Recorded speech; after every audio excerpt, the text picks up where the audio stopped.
Welcome back, everyone. I am joined now by Congressman Zach Nunn. Congressman, thank you so much for being here today. Thank you guys for having us on. This is important. We have a bill that we're going to discuss with you that you are introducing. You say it has a sense of urgency to it. Let's talk about, first of all, what it is and maybe give a little bit of background, too. So first and foremost, we just want to end the overwhelming amount of regulation happening, particularly for the 32 million small businesses across the country.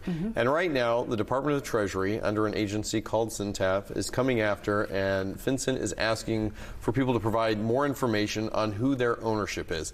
It's called the Corporate Transparency Act, but what it requires is every small business to have to report into the federal government who owns them, how they operate, and the ultimate cost for most small businesses is estimated to be about $8,000 per filing.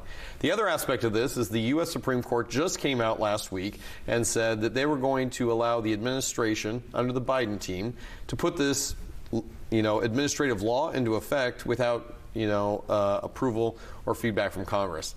And the reality is there is a fine associated with this. For every infraction, every day, $500 will be charged. And there's a real concern here that FinCEN is, not only putting a lot on a small business, a Main Street barber or, a hometown LLC, it's also costing them a lot just to be compliant with the law, and it's still questionable at this point how effective that law is to keep foreign-owned entities out of the United States actually effective.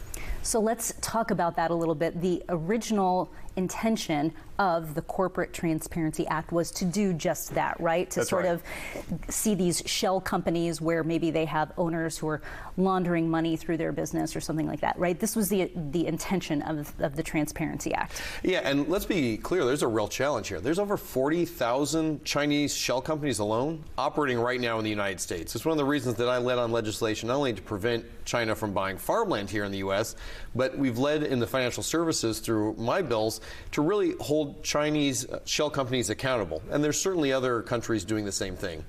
But unfortunately, the Department of the Treasury has painted a very broad brush here.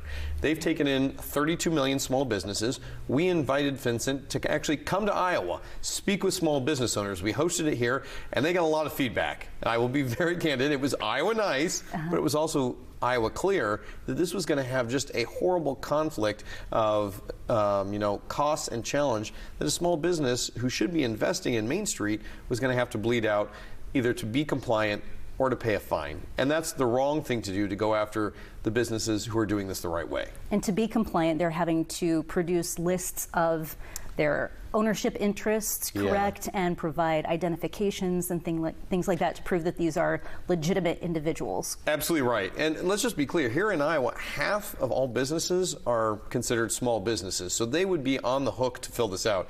And in Iowa, that's 99% of our overall, business revenue is coming from these small businesses. So to put even one of these guys out of business, you're talking about an impact here that could destroy a hometown. Now you amplify that. The other aspect of this that we found very concerning was that FinCEN had only notified at the time they came and spoke to us 2 million of the overall business owners.